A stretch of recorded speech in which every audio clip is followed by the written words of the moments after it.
Então, pessoal, dando continuidade, nós vamos falar sobre a visão, né? Então, eu estava falando para vocês de que o olho, né, é o órgão da visão, né? E os olhos, eles recebem os estímulos, né, de uma forma geral, né, luminosos. E esses estímulos que são enviados, né, que dão esse reflexo luminoso, eles são enviados, né, em forma de um impulso nervoso para o cérebro, de uma forma geral. Então agora nós vamos falar e retratar um pouquinho sobre a estrutura dos olhos, né? A estrutura do olho em questão, né? Então o bulbo do olho, né, que a gente chama de bulbo ocular, ele tem o formato de um globo, né? Em adultos ele mede em cerca de 2,5 centímetros de diâmetro, né? Esses bulbos oculares, de uma forma geral, eles têm uma forma, se apresentam em forma esférica. Eles são compostos, né, de diferentes camadas. A camada mais externa e resistente do olho a gente chama de esclera, né? Ela é que tem a finalidade e o objetivo de proteger, né, de uma forma geral. Ela é quem tem a função, né, de proteger, né, de uma forma geral. Só um minutinho, gente.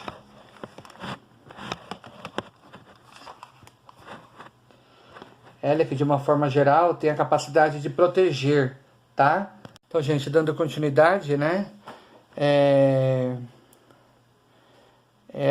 Essa esclera, né? Ela que protege, né? E sustenta de uma forma geral, né? O bulbo do olho, né? Além de tudo isso, além de conter, né? De uma forma geral, os músculos que fazem, né, o olho de alguma forma se mover de um lado para o outro, né, algo do gênero, tá? Outra coisa que a gente pode relatar também, nós podemos citar aí, que a esclera ela é opaca, né? Essa esclera ela é opaca, ou seja, ela não permite a passagem de luz, né? E branca, sendo popularmente conhecida como branco dos olhos, tá?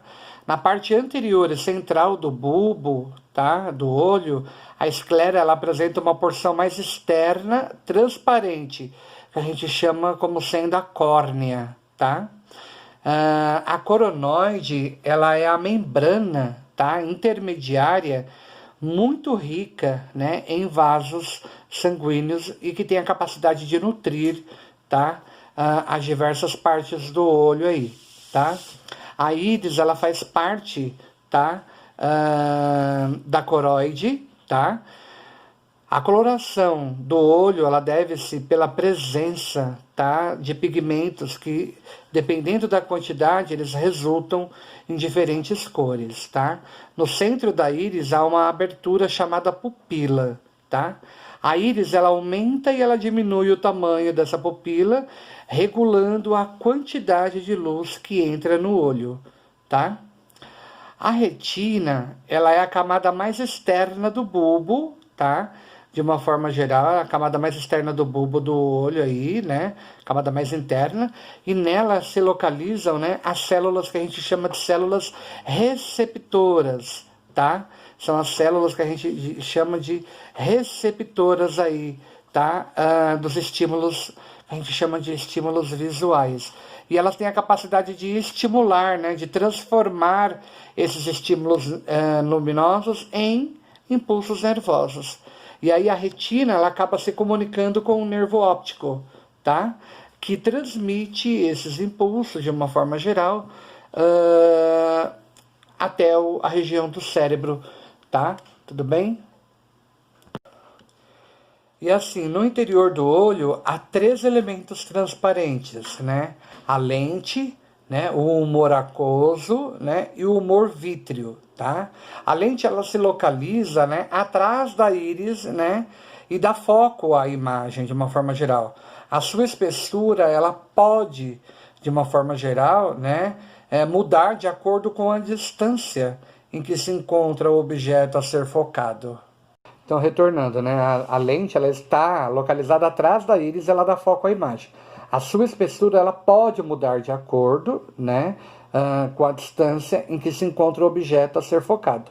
O humor aquoso, ele é o líquido que preenche o espaço entre a córnea e a lente. O humor vítreo, ele é o líquido viscoso que preenche o espaço atrás da lente e ele é envolvido, né, de alguma forma pela retina, tá?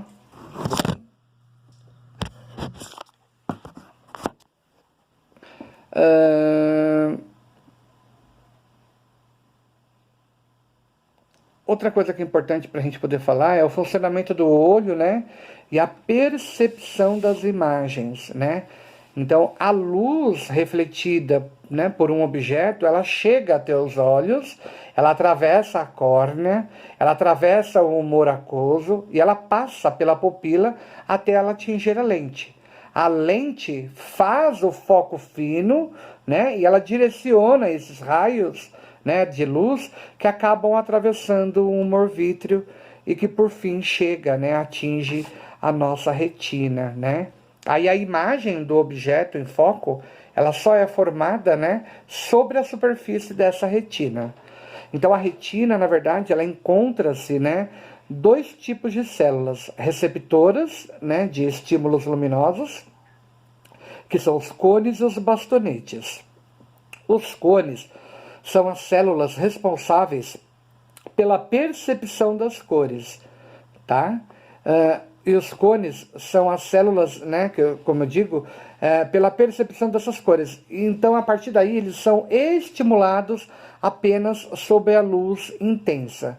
Ou seja, os bastonetes, eles são mais sensíveis à luz, né, sendo estimulados mesmo sobre a luz fraca. Mas eles são incapazes de conseguir distinguir, né, cores. Então, cones e bastonetes, eles enviam impulsos nervosos até a região do cérebro, né, por meio do nervo óptico, né. Então, a imagem que é projetada na retina, ela é invertida, mas no cérebro, as informações visuais, elas são interpretadas de forma que a imagem seja percebida na posição correta mesmo, tá? É só uma questão de assimilação de como ela acaba estando presente na estrutura do sistema nervoso para ser condicionada. E aí a gente vai falar sobre a entrada da luz no olho, né? A entrada de luz no olho, ela é controlada pela íris, né?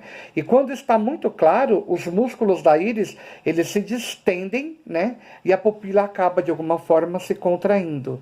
Então, dessa maneira, impede-se, né, que essa luz ela entre, né, de alguma forma geral, em excesso e que a visão fique de alguma forma embaçada. Quando está tudo escuro, os músculos da íris, eles se contraem e a pupila ela acaba ficando dilatada, ou seja, o dilatado significa aumentado, ela ampliada, né? E aí ela acaba permitindo a entrada, né, de mais luz no olho, tá? A pupila ela precisa de alguma forma de alguns segundos ou até minutos para ajustar as mudanças aí de formas bruscas, né? De forma brusca, né, de iluminação.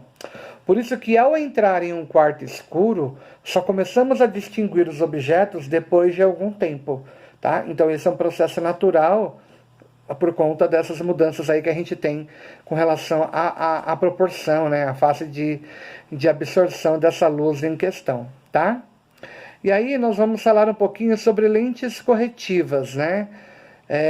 Se nós observarmos aí essa imagem aí, né? Aí eu lanço a pergunta para vocês na página 26, né? Se vocês olharem aí essa imagem, aí eu pergunto para você. Se você observar essa imagem aí, você enxerga com nitidez a cena que está sendo mostrada? Presta atenção aí no que eu vou falar. Se você aproximar ou afastar a página dos seus olhos, muda alguma coisa, né? É possível enxergar a imagem com foco? Né? Então, é uma característica.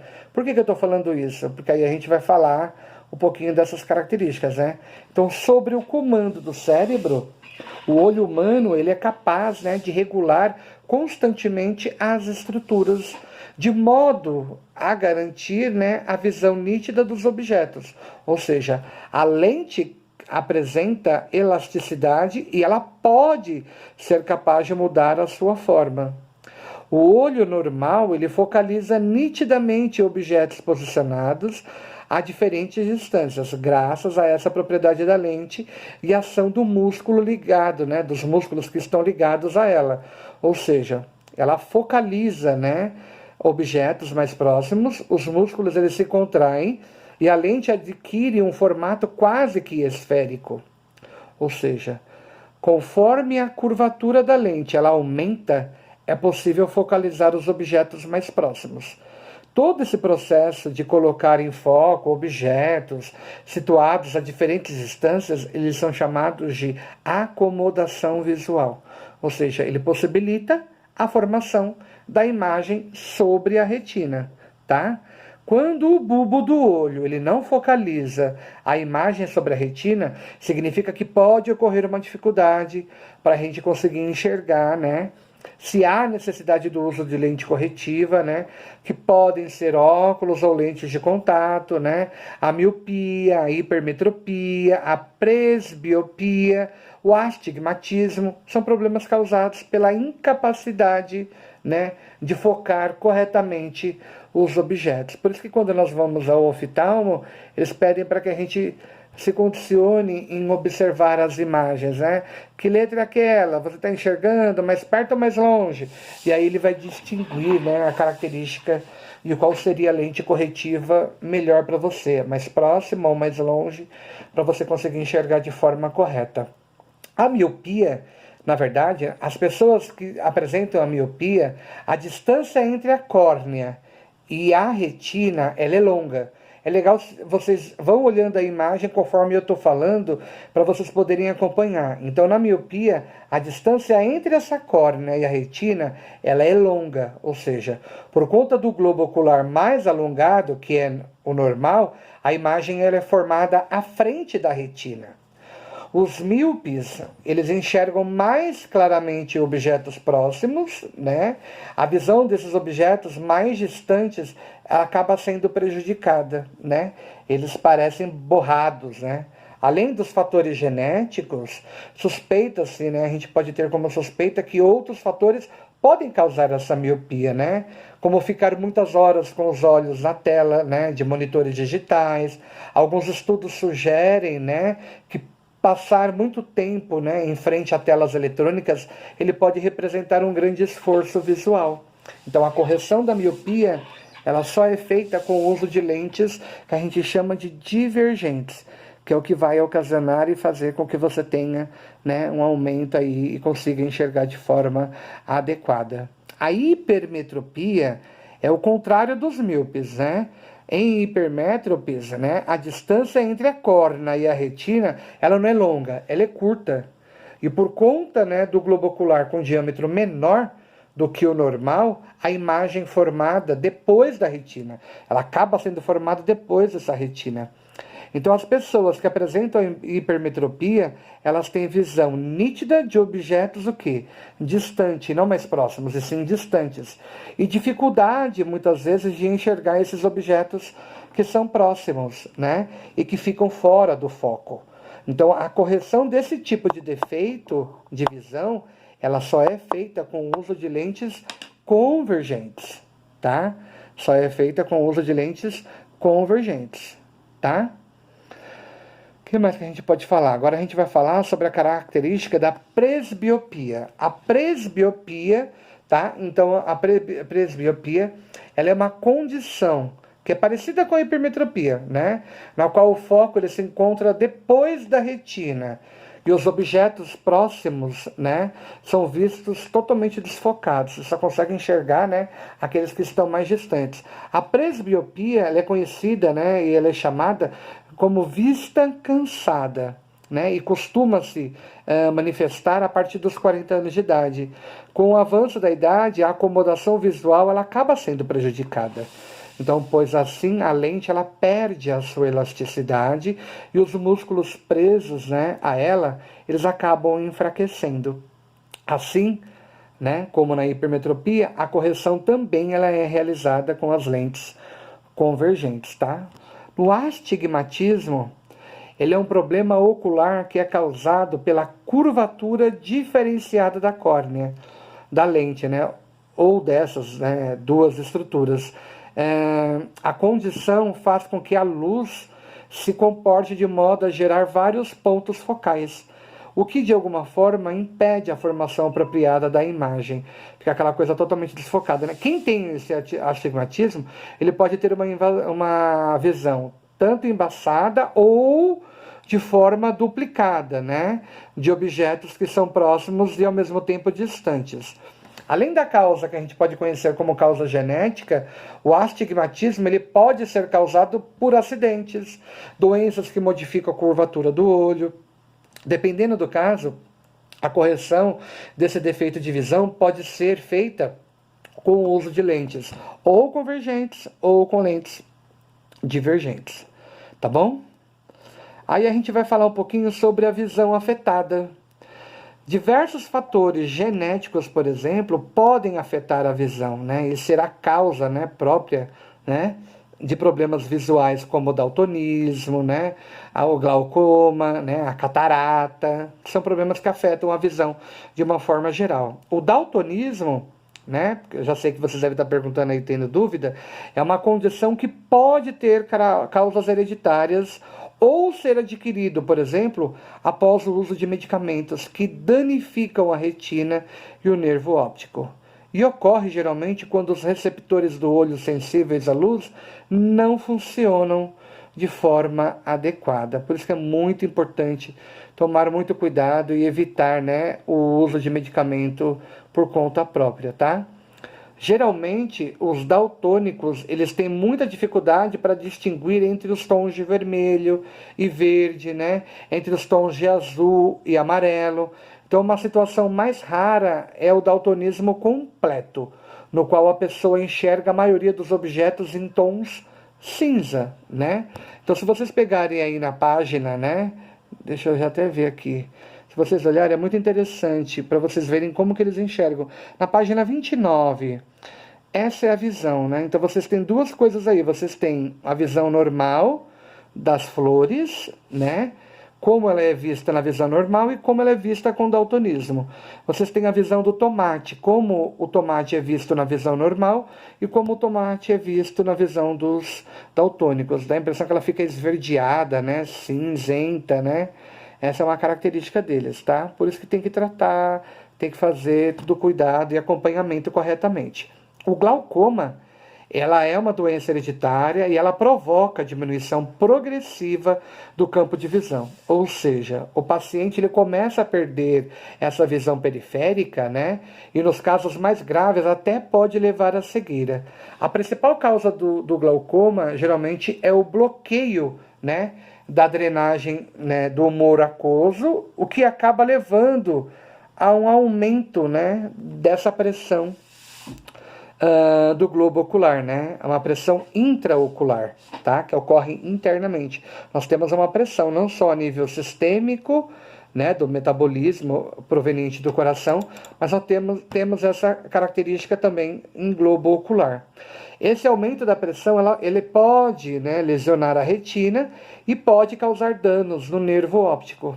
A forma mais comum que a gente encontra de glaucoma, de verdade, geralmente ela é tratada com o uso de medicamentos, colírios, comprimidos, e acaba diminuindo essa pressão intraocular. Mas também há tratamentos com laser, cirurgia, né, para casos que a gente considera como casos mais graves, tá? A catarata. A catarata, ela é um problema de visão que é ocasionado pela perda da transparência da lente ocular. Então a visão ela fica embaçada, nublada, né? Menos colorida. Então essa doença ela é mais comum entre pessoas acima de 60 anos. Mas ela pode ter outras causas, exposição excessiva ao sol, sem óculos apropriado. A catarata ela pode ser corrigida cirurgicamente com a retirada da lente do olho e a substituição por uma lente artificial de forma transparente. E aí a gente não poderia deixar de falar sobre os deficientes, né, visuais, que a gente chama, né? A deficiência visual ela é a perda total ou parcial da visão, o que pode ser algo manifestado desde o nascimento ou adquirido ao longo da vida. A baixa visão ela acaba sendo caracterizada pelo comprometimento do funcionamento normal dos olhos, né? Pessoas com esse quadro podem ler textos ampliados, né? Ou com uso de recursos ópticos. A cegueira é a perda total da visão ou, né, pouquíssima capacidade de enxergar. Então, os deficientes visuais, eles podem, né, recorrer ao sistema Braille, né, que é uma outra linguagem, né, para ler e escrever. Esse sistema ele foi batizado, né, com o sobrenome de seu criador, né, o francês Louis Braille, que nasceu em 1809 e morreu em 1852. Ele elaborou um código universal que representa as letras do alfabeto, tá? Os números, os sinais de pontuação, de acentuação, os símbolos matemáticos e químicos, né? E as notas musicais. Então, o sistema ele consiste em um conjunto de 6 pontos em alto relevo e que permitem 63 tipos de combinações que a gente chama de combinações diferentes, tá? Então, essa é uma característica bem natural que a gente pode acabar encontrando aí, tá? Então, nós falamos um pouquinho das características de cada um dessas patologias, que não deixam de ser patologias, tá? É muito interessante que a gente possa trabalhar, e nós vamos trabalhar os exercícios que estão voltados a essas características, tá bom? E aí, aos poucos, a gente vai vendo e verificando se vocês vão tendo dúvidas, e a gente vai sanando essas dúvidas aí ao decorrer das nossas aulas. Tudo bem? Ok? Então, muito obrigado, tá? Obrigado por participarem da aula. E por hoje é só, tá bom? Então, cuidado, hein? A dica da aula é cuidado com o tempo de exposição ao celular.